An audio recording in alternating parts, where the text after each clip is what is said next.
आइए अभी हम लोग प्रार्थना करें। प्रभु का वचन सुनने जा रहे हैं। आराधना करने के लिए प्रभु ने मदद किया। प्रभु की वचन को जब हम सुनने जा रहे हैं, तैयारी चाहिए। कैसे तैयारी? प्रभु तू मुझसे बोल, तेरी आवाज मैंने सुनना है। हालेलुया। हम लोग अपना नोटबुक भी खोले होंगे, पॉइंट्स लिखना है, आयतें लिखनी है, अच्छी बात है। लेकिन मुख्य बात, अगर मैं प्रभु की आवाज सुन नहीं पाया, मैंने नोटबुक में उतार लिया, फायदा क्या हुआ? फायदा क्या हुआ? प्रभु के वचन को मैं जब सुन रहा हूं, हम भी जब वचन लेकर आपके सामने आते हैं, डर लगता है। क्यों डर? डर का मतलब एक भय। क्यों? ये प्रभु की वचन है, प्रभु की आवाज है। मैं सिर्फ एक बर्तन हूं और ये वचन में वो सामर्थ है जिस सामर्थ से सारी सृष्टि को रचा गया। आदि में वचन था, वचन परमेश्वर के साथ था और वचन परमेश्वर है। हालेलुया। मेरा लक्ष्य नोटबुक में लिखना नहीं, यह वचन ने मेरे जीवन में काम करना है। मैंने इस वचन को स्वीकार करना है। हालेलुया। अगर आपके जीवन में अनुशासन नहीं है, आप प्रभु के वचन से ज्यादा दुनियादारी को प्यार करते हैं, तो आपको नींद आएगी। आपको बहुत मुश्किल होगा वचन समझने में। कई लोग बोलते हैं हम प्रार्थना करें कि बाइबल पढ़ते हुए नींद आती है। प्रार्थना से वो नींद हटेगी नहीं। बुरा मत मानिए, आपके सोच विचार में कोई लगाम नहीं है। आपको जब समय मिला आप दुनिया की फालतू चीजें सोचते रहते हैं। इस कारण प्रभु का वचन आप सुन नहीं पाएंगे, आपको नींद आएगी। उसका हल एक ही है। जब कोई काम नहीं कर रहे या जब कभी समय मिलता है, इधर उधर की फालतू बातें मत सोचिए जिससे आपका कोई लाभ ही नहीं है। शैतान बहुत बातें दिमाग में लाता है, आपका कीमती टाइम बर्बाद, आपका आत्मिक जीवन सूख जाता है, फिर बड़े गड्ढों में गिरते हैं। हालेलुया। प्रार्थना करें, प्रभु तू मुझसे बात कर। हालेलुया। हमारे अनुग्रहकारी दयालु पिता, हम आपका धन्यवाद देते हैं। गीतों के द्वारा आपकी स्तुति करने के लिए आपने मदद किया। अब हम आपके पवित्र वचन के सामने आते हैं। बाप, हम एक एक से बात करें। आपके वचन में जीवन है, आपका वचन आप है प्रभु। धन्यवाद देते, धन्यवाद देते। हम एक एक से बोले और बात करें। सब महिमा आप ही को देते, यीशु मसीह के मधुर नाम से मांगते, आमीन। मैं प्रभु का धन्यवाद देता हूं इस अच्छे समय के लिए प्रभु ने जो दिया कि हम आपके सामने सर्वशक्तिमान परमेश्वर का वचन लेकर आप आए हैं। हम लोग पिछले हफ्ता से जो विषय देख रहे थे, उसी विषय को हम आगे दोहराएंगे। प्रकाशित वाक्य 4 अध्याय, उसका 2, 3, 4 और 5।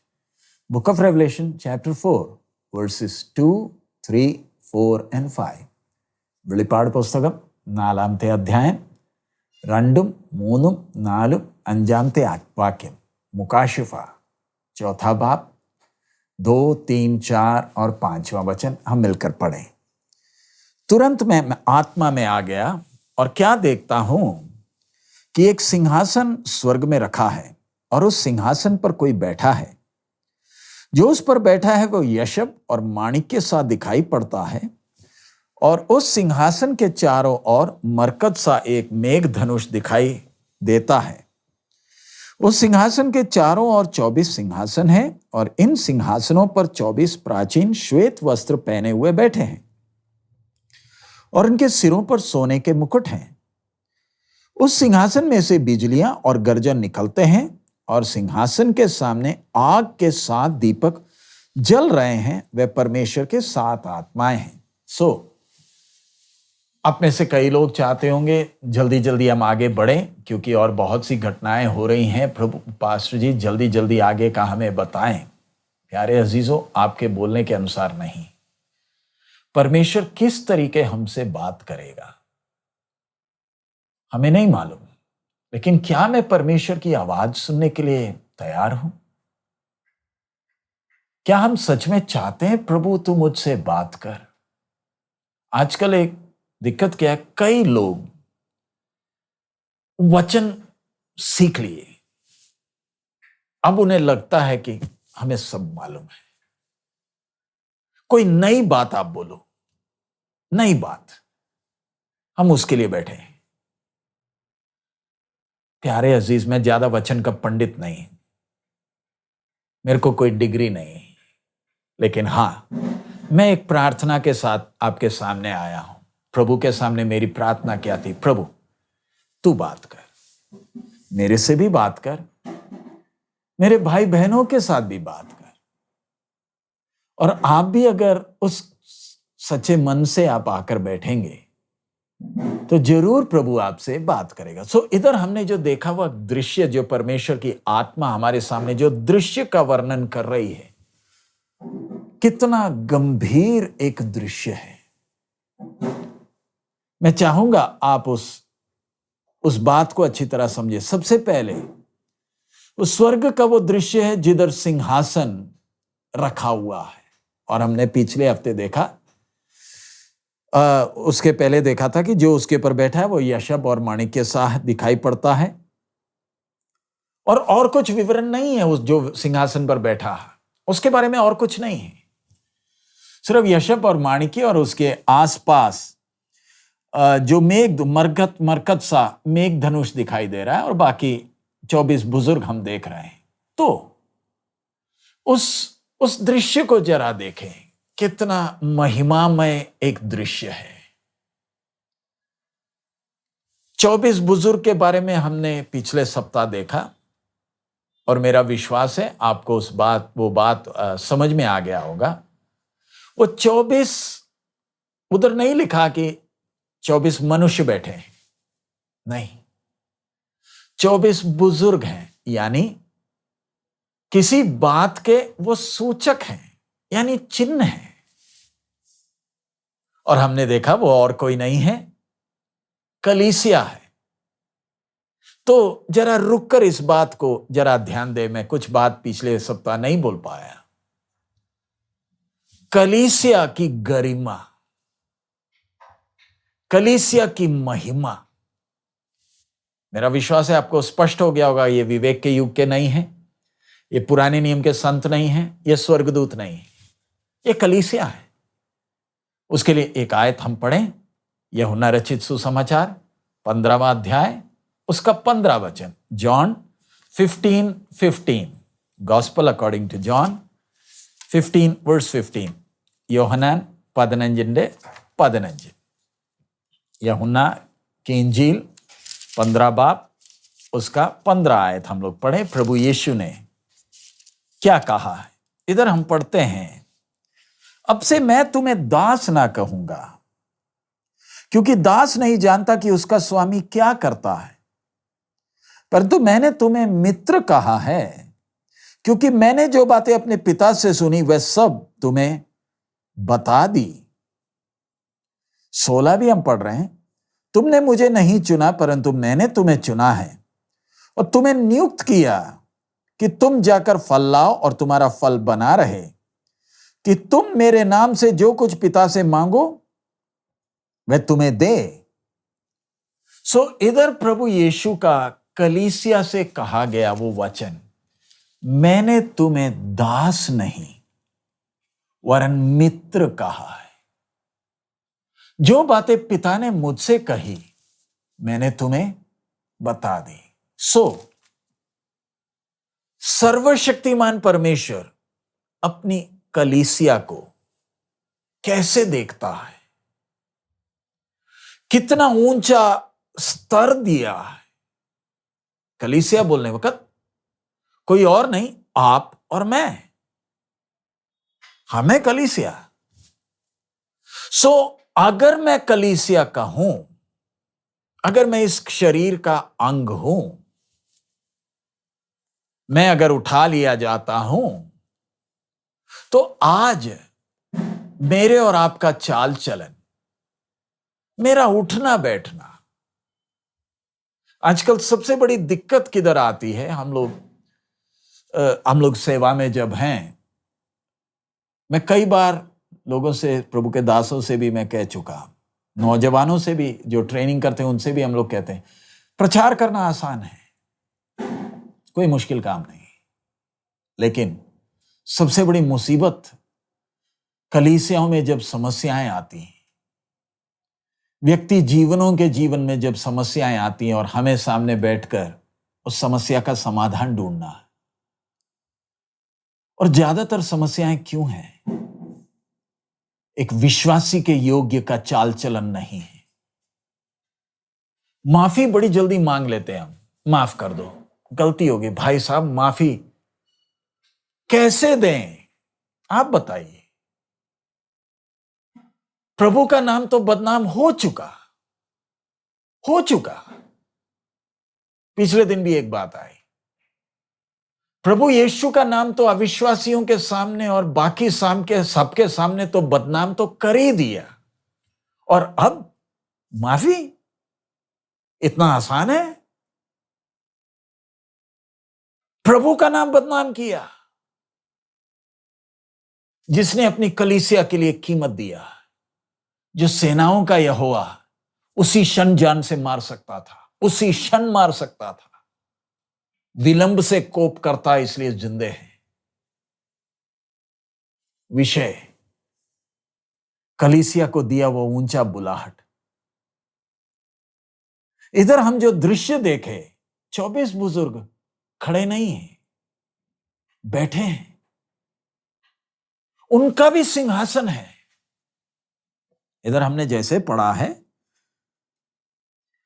उस सिंहासन के चारों ओर 24 कुर्सियां नहीं, सिंहासन है। क्या आपको बात समझ में आती है? स्वर्ग ने मेरे लिए भी, मैं बोलने वक्त कलीसिया के लिए, एक सिंहासन। कलीसिया इस संसार में जब है तब बैठी नहीं है, दौड़ रही है। एक विश्वासी दौड़ रहा, विश्वास की रखवाली कर रहा है, अच्छी कुश्ती लड़ रहा है और अपने विश्वास का दौड़ को पूरा कर रहा है। लेकिन स्वर्ग में यह कलीसिया दौड़ नहीं रही, कुश्ती नहीं कर रही, बैठी है। उसका मतलब, वो दृश्य को जरा देखें, सिंहासन है, बैठी है, श्वेत वस्त्र पहना है, सिर में सोने का मुकुट है।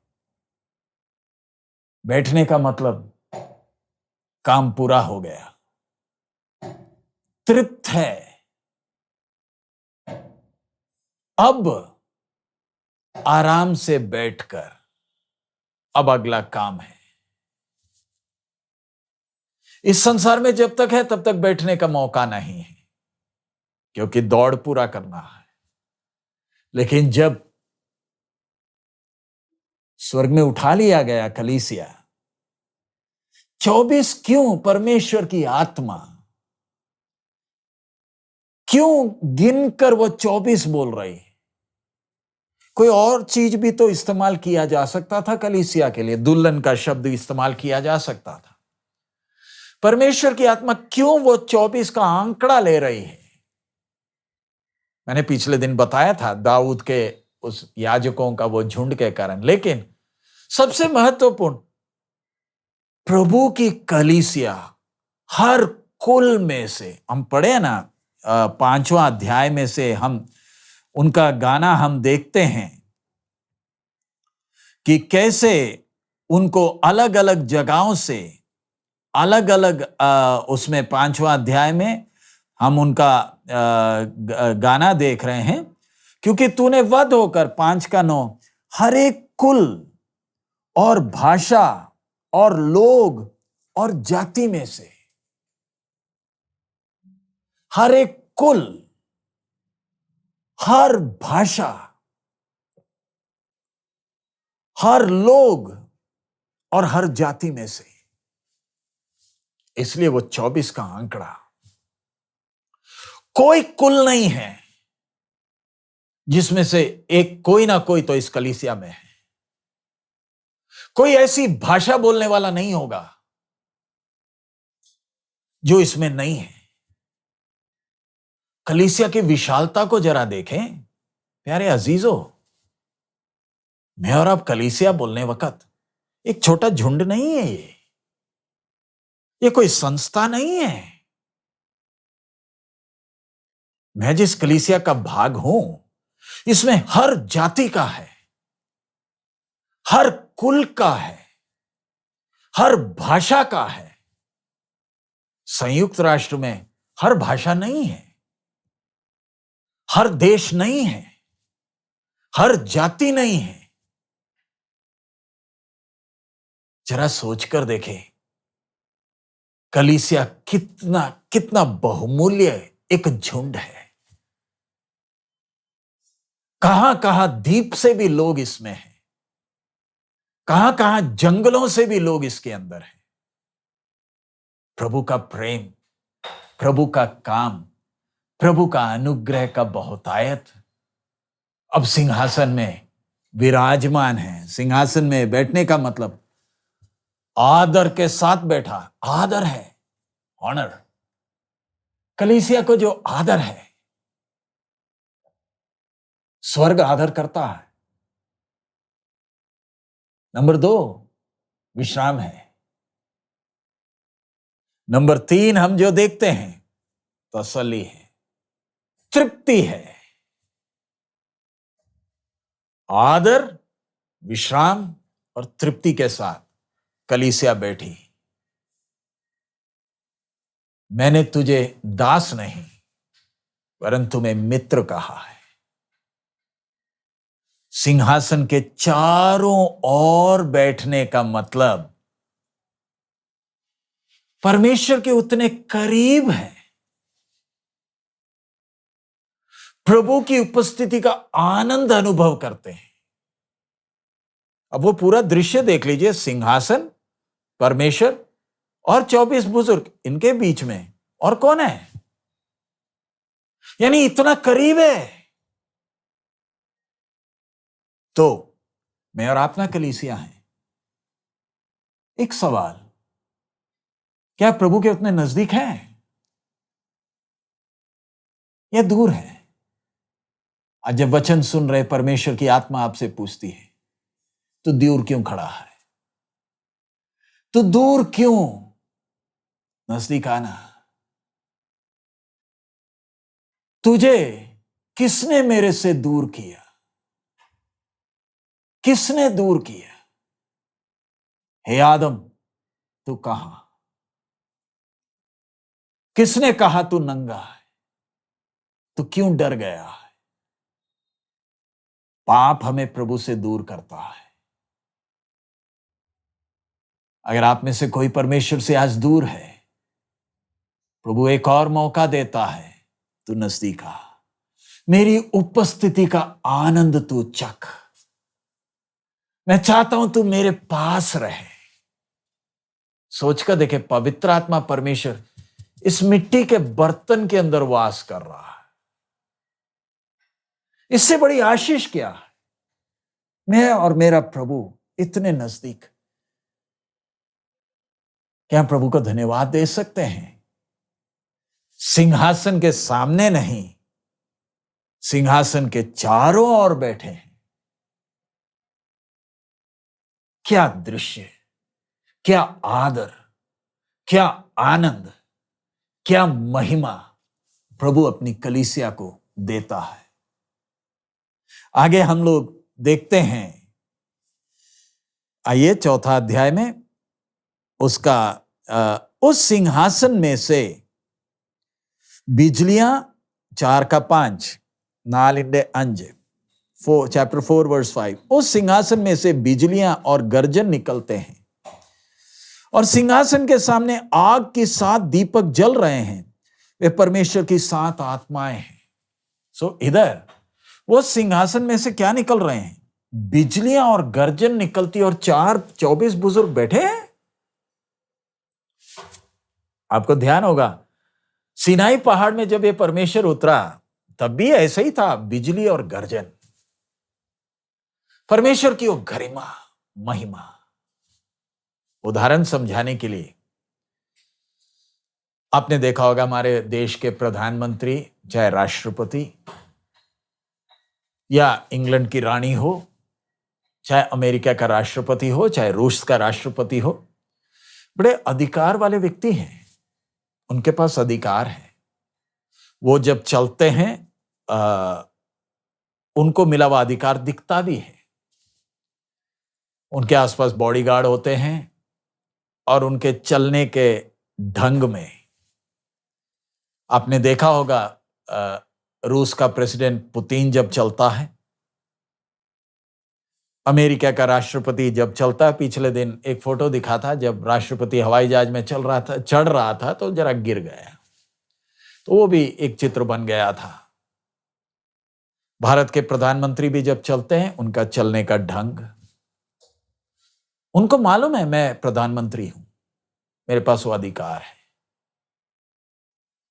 और उसके बाद राष्ट्रपतियों को भी देखते हैं, उनको मालूम है हमें अधिकार है। लेकिन मालूम है एक बात, मैं जब उन्हें देखता हूं वो मेरी तरह के मनुष्य हैं बस। हां, अधिकार है, हम उन्हें आदर करते हैं, इज्जत देते हैं, लेकिन वो इंसान है, मेरी तरह है। लेकिन इधर जो सिंहासन में बैठा, ये मेरी तरह नहीं, मेरी तरह नहीं। सारी सृष्टि का रचने वाला पूरी महिमा के साथ बैठा है। इसलिए उधर बिजलियां और गर्जन निकलते हैं। हम क्यों बोलते हैं आराधना में बैठते वक्त सिर में बहनों ने कपड़ा डालना, बच्चों को खेलने नहीं देना, आराधना में टाइम में आना? क्यों?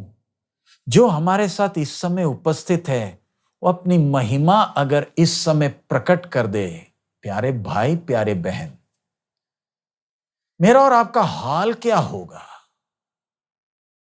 हमारा हाल क्या होगा? कहीं हमारा बच्चा मरकर तो नहीं गिर जाए, कहीं हमारा बच्चा बीमार तो ना हो जाए। क्या मैं वो आदर के साथ बैठा हूं जिधर बिजलियां गरजती, बिजलियां चमकती हैं और गर्जन निकलते हैं? सीनाई पहाड़ आज भी काला है, जला हुआ है ऊपर से। आपको मालूम है ना, जब बिजली का गर्जन होता है, दिल में जो झटका लगता है, घर के पास अगर वो बिजली, वो हमारा ढोल बजाने, हमारे बांगड़े के ढोल की तरह तो नहीं है कि जब आप सुनोगे तो नाचोगे। ढोल की आवाज निकलती है बिजली जब चमकती है और गर्जन होता है, बाल खड़े हो जाते हैं, डर लगता है। ऐसा भयानक दृश्य है जब परमेश्वर सीनाई पहाड़ पर उतरा, 32 लाख जान लेकर भागे। केवल मूसा जो परमेश्वर का दास था वो ही चढ़ पाया था। इधर 24 सिंहासन भी इस भयानक दृश्य के आसपास, उसमें बुजुर्ग बैठे हैं। इसका मतलब परमेश्वर न्याय करने जा रहा है। ये दृश्य क्या दिखा रहा है? इधर मैंने पिछले सप्ताह भी बताया था, ये छुटकारे का ऐलान का सिंहासन है। छुटकारे का ऐलान का सिंहासन का मतलब the decree of redemption, throne of the decree of redemption. उसका मतलब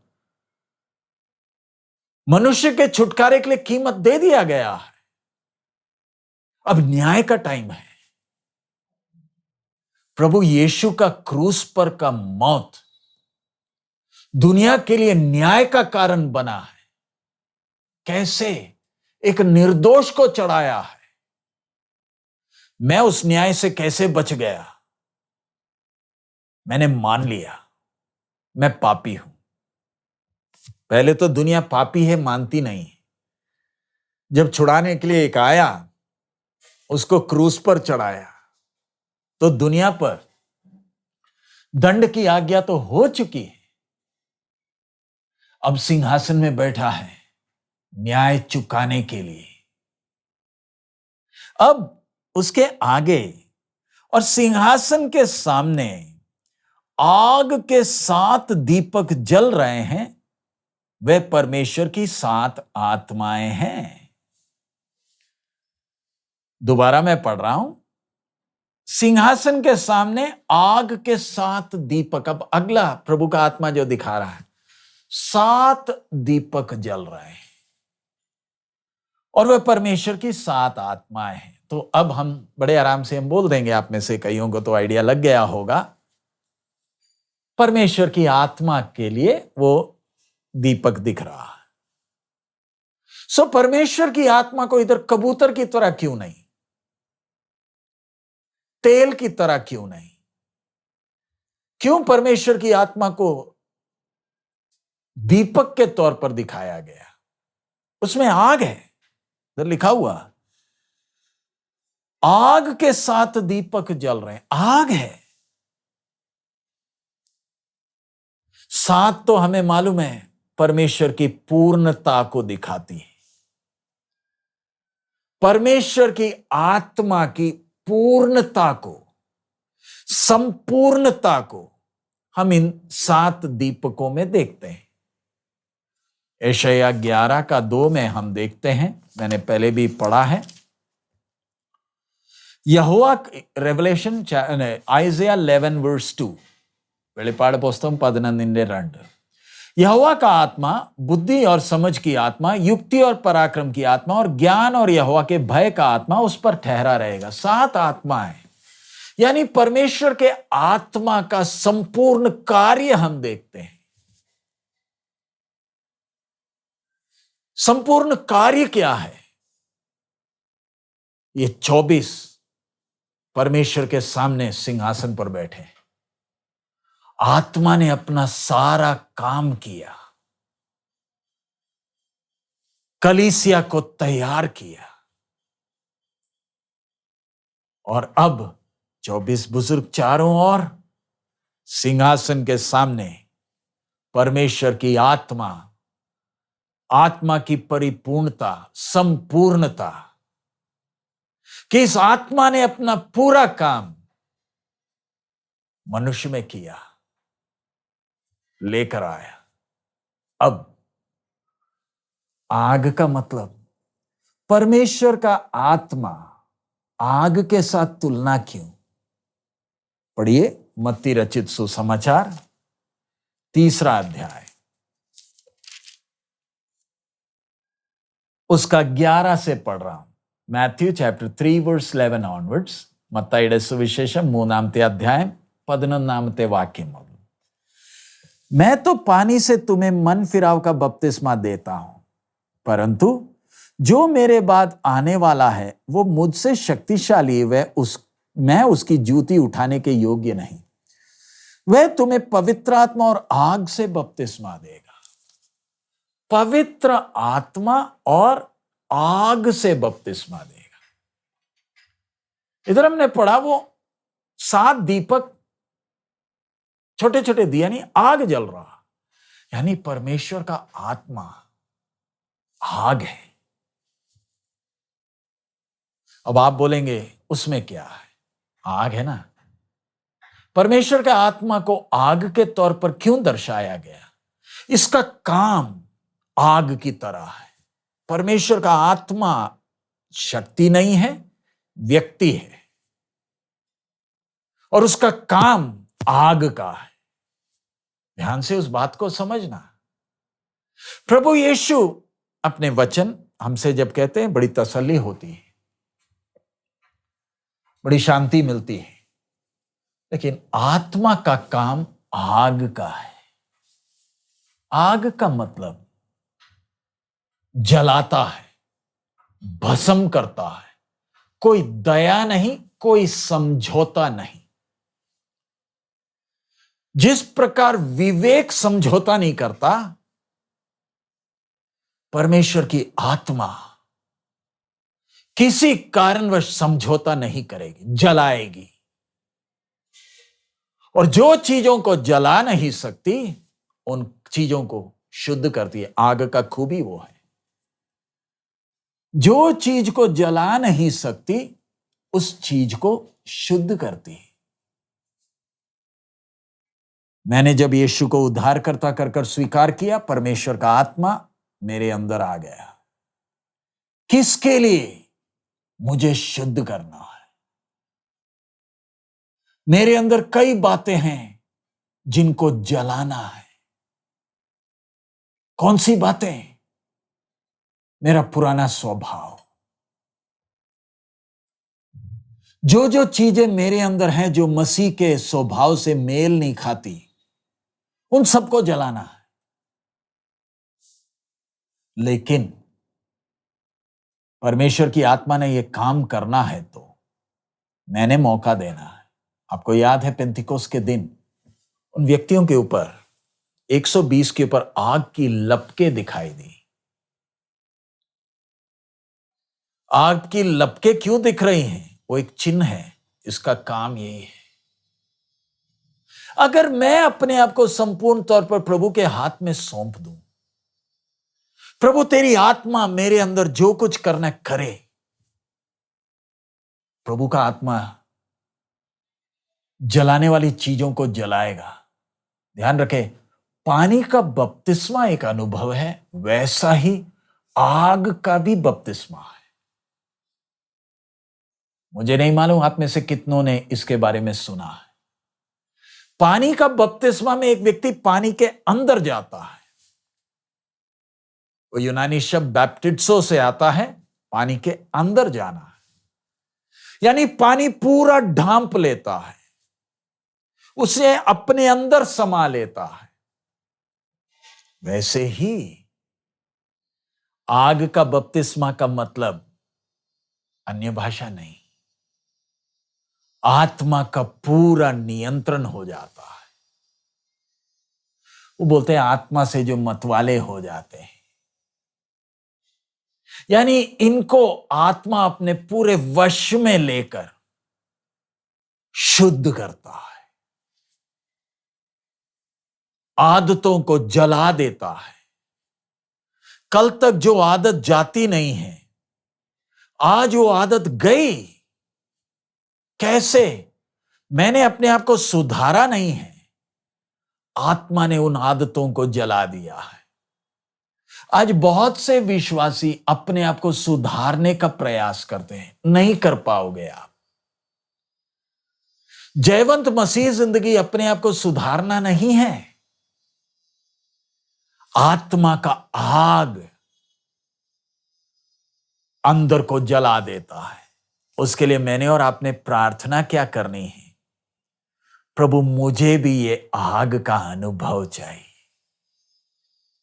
आग का अनुभव बोलने का मतलब ये नहीं कि आपका शरीर पूरा गर्म हो जाएगा। कई लोगों के साथ होता है, जब आत्मा का अनुभव आता है तो कई बार उनको शरीर में गरम गरम लगने लगता है। वो सिर्फ एक सूचक है आपको दिखाने के लिए कि आत्मा का काम ये है। मेरे स्वभाव में बहुत सी बातें हैं जो मसीह में नहीं थी, और ये स्वभाव के साथ मैं उस सिंहासन में बैठ नहीं पाऊंगा। यशायाह की भविष्यवाणी में है, सियोन के पापी थरथरा गए हैं मेरे इस जलन के साथ, खुंदक के साथ, चिड़चिड़ापन के साथ, गुस्से के साथ। मैं इस सेनाओं के यहोवा की उपस्थिति में कैसे सिंहासन में बैठ पाऊंगा? नहीं हो पाएगा। इच्छा होने से भी नहीं हो पाएगा भाई साहब, बहन जी, नहीं हो पाएगा। अब कितनी देर माफी मांगते रहोगे? मुझे उस मसीह के कद में आना है, उस सिंहासन के सामने सिंहासन में विराजमान होकर बैठना है। वो तसल्ली के साथ बैठना है, तो मेरा जीवन कितना निर्मल होना है, कितना शुद्ध होना, ये कैसे होगा प्यारे मित्र? कैसे? गाना गाने से होगा? वचन पढ़ने से ही हो जाएगा? नहीं। हम वचन सुनते हैं, वचन सीखते हैं, प्रार्थना करते हैं, आराधना करते हैं, प्रार्थना करें, हे प्रभु मुझे ये आग का बपतिस्मा चाहिए। आग का बपतिस्मा का लक्षण क्या है? हमारे जीवन में बदलाव आने लगता है। कल तक जिस आदत से हम संघर्ष करते थे, वो आदत हट गया। अब वो संघर्ष नहीं रहा, बदलाव आने लगा। सोच में बदलाव, उस व्यक्ति के प्रति जो नफरत थी, वो नफरत चले गई। अब मेरे अंदर उस व्यक्ति के लिए प्यार आ गया। ध्यान से देखे, परमेश्वर की आत्मा जो बड़ा कार्य करने के लिए मेरे अंदर आया है, वो शिल्पकार है जो मुझे मसीह के उस स्वरूप में बदलना चाहता है। क्या हम में से हम चाहेंगे, प्रभु मुझे भी आग का बपतिस्मा चाहिए? उसके लिए करना क्या है? समर्पण करना है। इधर देखिए, हमने जो पढ़ा, आत्मा का संपूर्ण काम। देखिए, परमेश्वर का आत्मा हमें वरदानों से भरता है, आत्मा के फल हम में से दिखते हैं। यानी एक विश्वासी के अंदर आत्मा का जब काम होने लगता है, चाहे सेवक हो चाहे विश्वासी हो, उसमें जो खूबसूरती दिखने लगती है। इसलिए ना हम संसार का ये खूबसूरती, ये ब्यूटी प्रोडक्ट्स के पीछे नहीं जाते। क्यों? ये बाहर का ये सारा दिखावा नहीं, मेरे स्वरूप में, मेरे स्वभाव में वो खूबसूरती आ जाए। प्यारे अजीजों, मेरे स्वभाव में अगर वो खूबसूरती आ जाए, कितने लोग प्रभु के पास आएंगे। आज हमारे आचरण के कारण कितने लोग ठोकर का कारण बन जाते हैं, कितनों के लिए हम ठोकर बन जाते हैं। मैं पिछले दिन एक पति पत्नी से बात कर रहा था, बोला सेवा क्या करोगे जब तुम दोनों की आपस में बनती नहीं? हमने आखिरी में वो बहन से सिर्फ एक ही सवाल पूछा, क्या ये पति तेरा सिर है? क्या ये पति तेरा सिर है? जवाब दे, फिर आगे की बात कर। चुप है, सेवा कर रहे हैं। कौन सा सेवा? रुककर अपने आप को जांच कर देखें, मेरी बातें, मेरा व्यवहार कहीं मेरे रिश्तेदारों और सबके लिए ठोकर का कारण तो नहीं है? कहीं उस सफेद सिंहासन के सामने खड़े होते वक्त वो कहीं उंगली मेरे ऊपर उठा दे, इसके कारण ये था हमारे ठोकर का कारण। क्या स्वर्ग में परमेश्वर घुसने देगा? पवित्र आत्मा क्यों आग का तरह काम करता है? हमसे अन्य भाषा बुलवाने नहीं, मेरे स्वभाव को जलाने वाली चीजों को जलाकर मुझ में मसीह दिखना, मेरे व्यक्तित्व में, मेरे चाल चलन, लोगों ने मसीह यीशु को देखना है। 7 दीपक, परमेश्वर का आत्मा सामने खड़ा है। आइए हम अपने सिरों को झुकाएं, प्रार्थना करें। आज हमने देखा हुआ विषय, वो दृश्य जरा देखें। सिंहासन पर एक विराजमान, 24 बुजुर्ग भी सिंहासन पर बैठे, और उसके बाद उस सिंहासन से गर्जन और बिजली। उस माहौल में बैठना है तो मुझे और आपको यह आग की जरूरत है, जो हमारे अंदर की सारे बातें जो मसीह में नहीं है उस सबको निकाल दें, सौंप देंगे। प्रभु का आत्मा अभी आपको वो अनुभव देगा। प्रभु यही काम करना चाहता है। अन्य भाषा से तृप्त ना हो। मैं हाथ जोड़कर विनती करता हूं, हिलने डुलने से सिद्ध नहीं होते, थोड़ा शोर मचाने से सिद्ध नहीं होते। प्रभु तेरा आत्मा का बपतिस्मा, आग का बपतिस्मा मुझे चाहिए। मेरे अंदर की बुरी आदतें जला दे, मेरे अंदर के नफरत को जला दे। हालेलुया, हालेलुया, स्तुति हो। मुंह खोलकर प्रार्थना करें। आपके जीवन का वो बदलाव दूसरे देखेंगे। Hallelujah, hallelujah,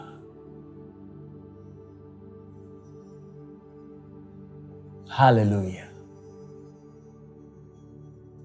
hallelujah.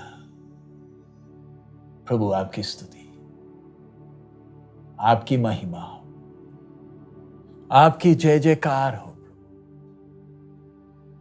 हालेलुया। मुझ में मसीह दिखाई दे। मेरा जीवन किसी के लिए ठोकर ना बने। हालेलुया। हमारे अनुग्रहकारी दयालु पिता, हम आपका धन्यवाद देते हैं। आपका धन्यवाद देते हैं आपके वचन के लिए।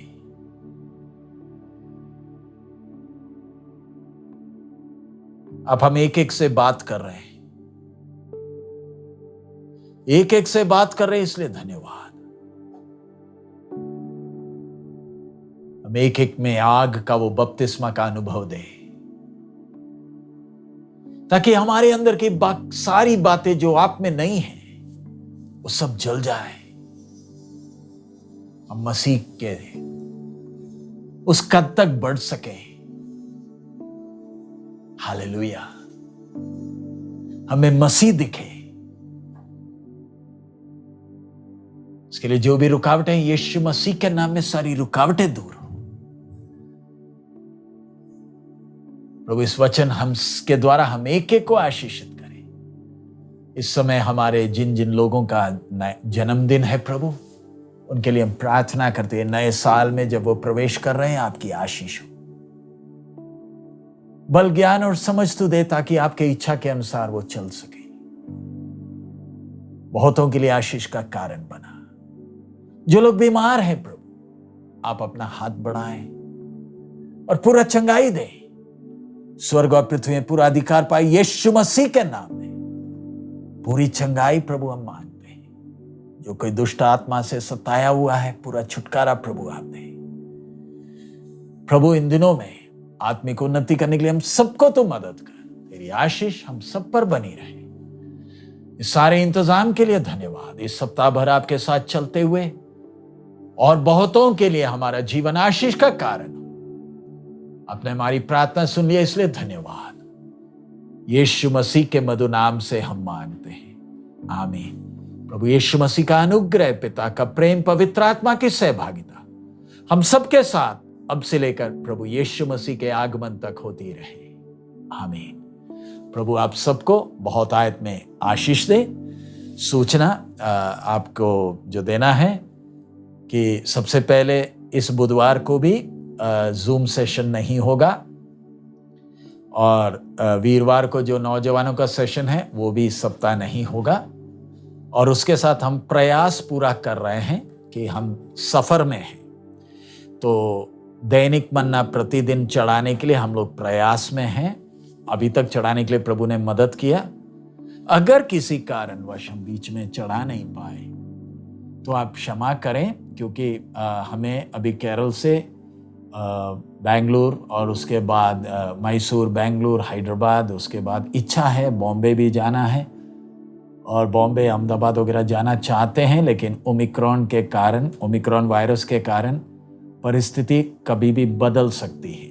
इसलिए हम बॉम्बे के विषय में निश्चित नहीं बता पाएंगे, क्योंकि अगर बॉम्बे में RT-PCR चाहिए ज़रूरी है तो फिर हम बॉम्बे नहीं जा पाएंगे। हम हैदराबाद से सीधा वापस भोपाल चले जाएंगे। मेरा विश्वास है आप समझते हैं, क्योंकि अभी एक टाइम था जब 72 घंटे का RT-PCR का वैलिडिटी था, अब शायद सरकार उसको घटाने में लगी है। तो हर राज्य का अपना अपना नियम है। सो मेरा विनती है कि आप लोग हमारे लिए प्रार्थना करें। तो ये सूचना आप तक पहुंचाया। हम पूरा प्रयास कर रहे हैं कि जैसे जैसे जहाँ जहाँ रुके तो उधर मन्ना रिकॉर्ड कर कर अपलोड करें, लेकिन अगर नहीं कर पाए तो आप क्षमा करें। अगले दिन उसके लिए हम लोग प्रयास करेंगे। तो आप लोग हमारे लिए प्रार्थना करते रहें। लंबा सफ़र है। प्रभु आप सबको बहुत आयत में आशीष दें। हमारे लिए भी प्रार्थना करें। हमारा प्रभु अति शीघ्र आ रहा है। मारा नाथा।